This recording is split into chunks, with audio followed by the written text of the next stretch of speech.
দর্শক স্ক্রিনে যে নাম্বারটি দেখছেন এই নাম্বারটি চ্যানেল কর্তৃপক্ষের নম্বর, এই নাম্বারে ইমেল এবং হোয়াটসঅ্যাপ আছে। যদি কারো এই বোনটিকে ভালো লাগে অবশ্যই চ্যানেল কর্তৃপক্ষের নাম্বারে যোগাযোগ করবেন, তথ্য দিয়ে সহযোগিতা করার চেষ্টা করবো। আপু কেমন আছে? তার মানে পুরো পরিবারটা এখন আপনার উপর নির্ভর। হ্যাঁ, আমার উপর নির্ভর। যদি আল্লাহ না করে আপনার বিয়ে হয়, আমরা চলে যান, তাই পরিবার দেখবে কে? তখন আমার বোনেরও এসব ওরা কাজ কাম করবে, ওরা হাল ধরবে, যেরকম আমি ধরছি আমার পরে যে আছে হ্যাঁ ধরবে। ওরা একটু বড় হয়েছে না? হ্যাঁ। আপনার যাতে সব ছোট, যে তার বয়স কত? তার বয়স 22 বছর, তা তো মোটামুটি অনেক বড়ই। তারও তো বিয়ের বয়স হয়ে গেছে। হ্যাঁ, তাদের বয়স হয়েছে, কারণ আমার জন্য এদের বিয়ে হইতাছে না, আমার হইলে তারপরে এদের বিয়ে চিন্তা হবে। সিরিয়াল মেইনটেইন করতে চাইতেছে মানে এখন কি আপনার বোনেরাই কি আপনার চাপাচাপি করতেছে বিয়ে দেওয়ার জন্য? না না না, আমার বোনরা চাচ্ছে না, কিন্তু আমি নিজে দেখছি। আবার গ্রামের কিছু মানুষ বা আমার এক আপু বলছে তোর জীবনটা এইভাবে নষ্ট করে তোর আপুর জীবনটা কি নষ্ট করে। কিন্তু আমার ছোট বোনেরা এইসব আমার কাছে বলে না। তারপর আমার নিজেরতে খারাপ লাগতেছে, নিজেরতে বিবিকে বাধা দিতেছে যে আমি যদি না বিয়ে ওদের আমি কিভাবে দিব। হ্যাঁ, এটা আপনি ভালো বলছেন যে আমার বিয়ে না হলে ওদের বিয়ে কিভাবে হবে, কারণ ওদেরকে দেখতে এসে যদি শোনে বড় বোন অবিবাহিত, তখন ব্যাপারটা জানি কেমন হয়ে যাবে। আচ্ছা, আপনারা তো বিয়েতে তেমন কোনো কিছু দিতে পারবেন না মনে হয়, অর্থনৈতিক অবস্থা তো বেশি এটা ভালো না। না, আমাদের এমন সামর্থ্য নাই, আর দেওয়ার মতন এমন কোনো ভাইও নাই যে দিতে পারবো। তা আপনার তো ব্যক্তিগতভাবে তেমন কোনো চাওয়া পাওয়া নাই? না।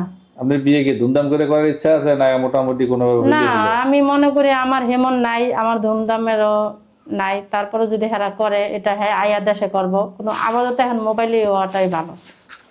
না, দেশে করবে যদি সেই ভাই আপনার বর যদি প্রবাসী হয় তাহলে দেশে করবে, কিন্তু প্রবাসী যদি দেশীয় মানুষ হয় তাহলে তো আর দেশে আইসা করার কিছু নাই। না না না, দেশে হলে তো দেশে এটা মোবাইলে, আর দেশে না হলে প্রবাসী হলে। তার মানে আপনি বলতে চাচ্ছেন যে প্রবাসী ভাইরা পছন্দ করে মোবাইলে বিয়ে করবেন? হ্যাঁ। আচ্ছা, মোবাইলে বিয়ে করলে একটা প্রবলেম আছে, সেটা হলো অনেক মেয়েরা শুনি যে মোবাইলে বিয়ে করার পরে প্রবাসী ভাইদের সাথে প্রতারণা করে। না, আছে ভালো মন্দ আছে, খারাপও আছে, সবই আছে।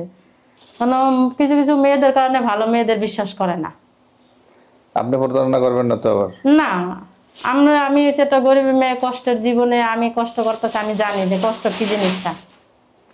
প্রবাসী ভাইদের মন ভালো হয়, কিন্তু তারা কষ্টের মানুষ, তাদেরকে কষ্ট দিলে আর আসলে জায়গা থাকে না কিছু বলার। না, তারা অনেক কষ্ট করে আমাদেরকে দেয়। রাইট।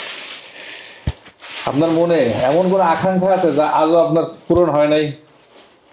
আকাঙ্ক্ষা বলতে গেলে আমি চাই একটা সুখী সংসার বা পরিবার চাই, মানে আমি সুখে শান্তি থাকতে পারি, বাস করতে পারি, বা আমি যার সাথে বিয়ে করতে সে আমার কষ্ট বা কোনো কিছু আমার শেয়ার করে বা ভাগ করে নেয়, বা আমার পুরা পাঁচটা বাপ মা করে যে কষ্ট করে যে কষ্ট না দেয়, ওরকম আমার চাওয়া আছে।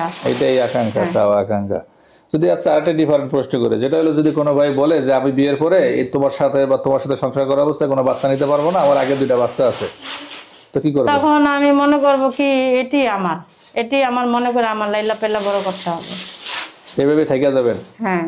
তখন যদি তাহলে আমাদের ভবিষ্যৎ কি? আমাদের ভবিষ্যৎ তো কিছুই নাই। ভবিষ্যৎ নাই বলতে গেলে যদি ওই বাচ্চাটি, ওই ছেলে মেয়েটি যদি বোঝে, বা আমার যার সাথে বিবাহ যদি বোঝে, তাহলে আমি মনে করি মোটে আমার ভরসা। আর যদি হারা প্রতারণা করে, এটা ওই বিচার হাজারে দিব, আমি তো আর দেবো না। আচ্ছা আচ্ছা, যোগাযোগ করবে কিভাবে আপনার সাথে? যোগাযোগ বলতে গেলে ভাই আমার তো মোবাইল নাই, বর্তমানে ছিল কিন্তু এখন নাই, ফ্যামিলির সমস্যার কারণে বেচা ফেলাইছি অনেক সমস্যাতে। সামনে কেনার আশা আছে বা কিনবো, কিন্তু এখন তো যোগাযোগ করার মতন মোবাইল নাই। কিন্তু আপনাদের মোবাইলটা যদি আমরা যোগাযোগ করা, আমার কোনো আপত্তি নেই। দর্শক, একটা বিষয় বুঝবেন, আপনারা বলেন যে এই যুগে মানুষের মোবাইল নাই, আসলে যার চাল নাই, চুলা নাই, থাকার জায়গা নাই, খাওয়ার জায়গা নাই, কাপড়ের ঠিক নাই, সে মানুষের মোবাইলের শখ থাকা এটা দুঃস্বপ্ন। এরকম বহু মানুষ বাংলাদেশে আছে ভাই। মিডিয়ার সামনে যখন মানুষগুলি আসে তখন আমরা দেখি বাস্তবে, আমরা বুঝি, আপনারা বুঝবেন না। আপনারা বলবেন যে না এগুলার মধ্যে কিছু ঠকবাজ আছে, হ্যাঁ আছে, এটা আমরাও দেখেছি, সেটা পরে আমাদের কাছে। কিন্তু ওই 2-4 জনের জন্য তো ভাই 200-400 মানুষের ভবিষ্যৎ নষ্ট করতে আমরা পারি না, এজন্য আমরা ভিডিওগুলো করি। তো সবাই ভালো থাকবেন, আল্লাহ হাফেজ।